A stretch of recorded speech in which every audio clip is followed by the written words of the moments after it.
Eric Darling here with Darling Data, and we are going to talk about creating and using external models to generate embeddings in SQL Server 2025, Azure SQL Database, and Azure Managed Instance also.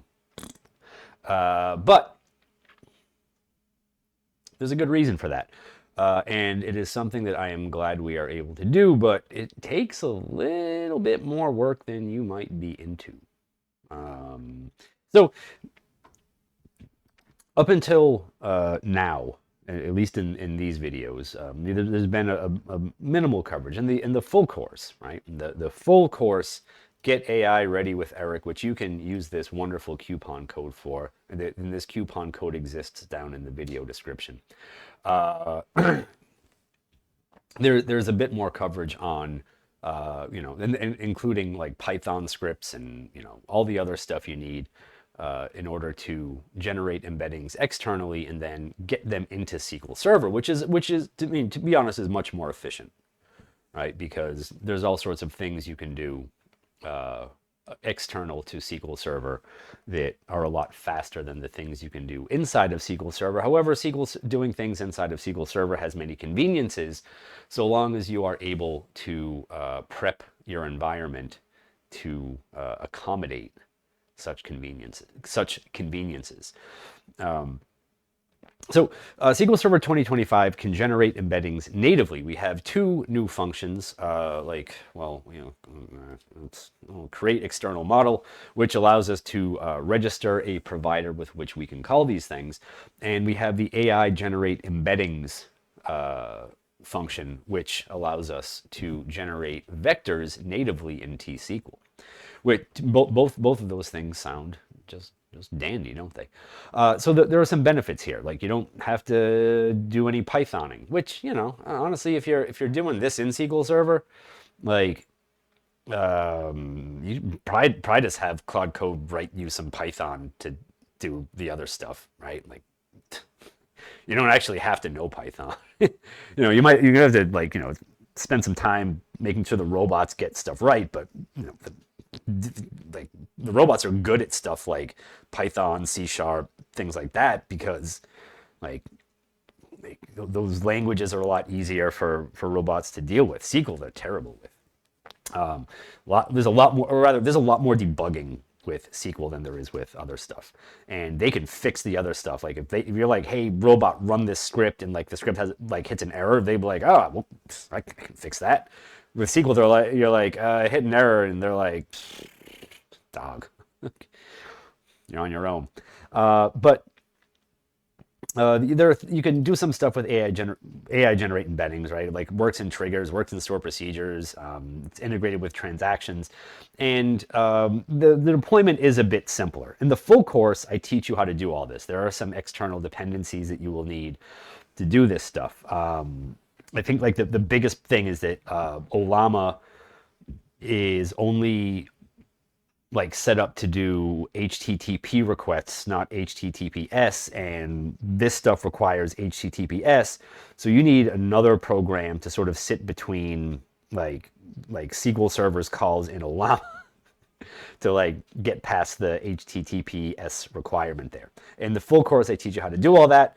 In this one, in these short videos, you don't get the full thing because I still need people to buy the course so I can support the banality of my existence.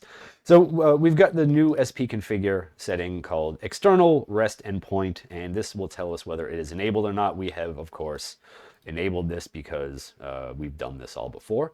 If you need to change that, you can use, this command here. I'm not gonna type it for you, but you can do it.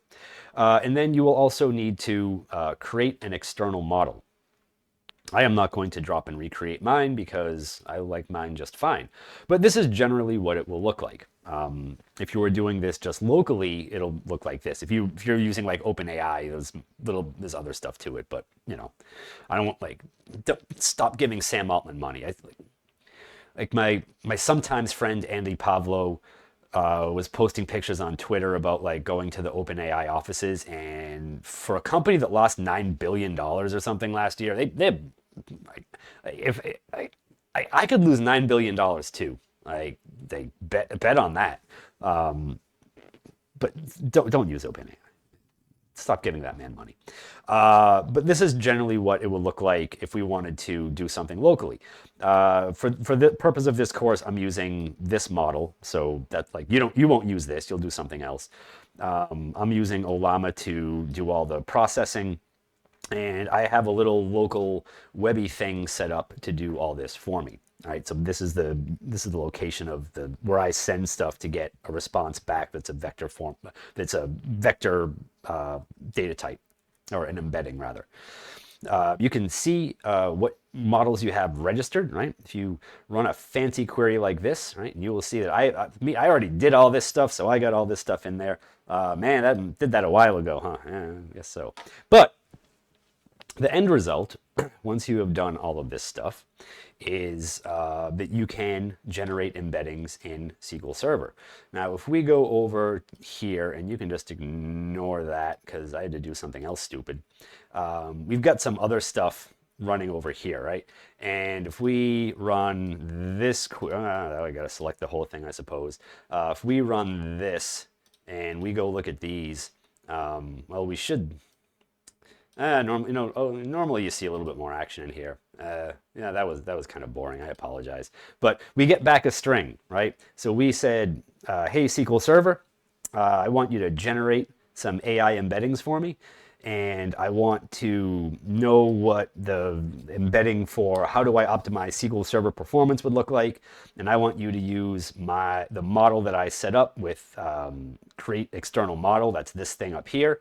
And now I get back this, right? And this is apparently the secret to the universe is a long list of floats. All right, look at all these magnificent floaty beasts, these creatures of just fanciful existence.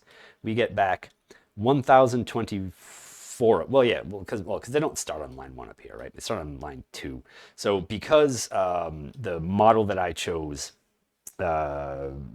or like what I tell it to do is generate a 1024 vector embedding, so that's what I get back. That's why we have it goes down to 1025 here, but the actual numbers up here start on line 2. So that's what we get back. And this is what we can use to put into our columns in SQL Server where we have embeddings, right? When I define those as vector, right now float 32, because that's what's generally available. Float 16 is still a preview feature. But I have my vector column set up as float 32 with 1024 dimension capacity, right? Or like exactitude or something, because I can't put in less and I can't put in more. So this is the string that I get back, and it's all set up to do the thing that I want it to do. And from there, we can do all sorts of other fun stuff. But additional fun stuff is going to have to wait until tomorrow. All right. So this is a basic overview of how we generate an embedding directly with T-SQL. Thank you for watching. I hope you enjoyed yourselves. I hope you learned something, and I will see you in tomorrow's video where we will continue on this path. For those of you who are getting sick of this path, I don't have that many more videos on the subject left to release, so your time is almost done. All right. Thank you for watching.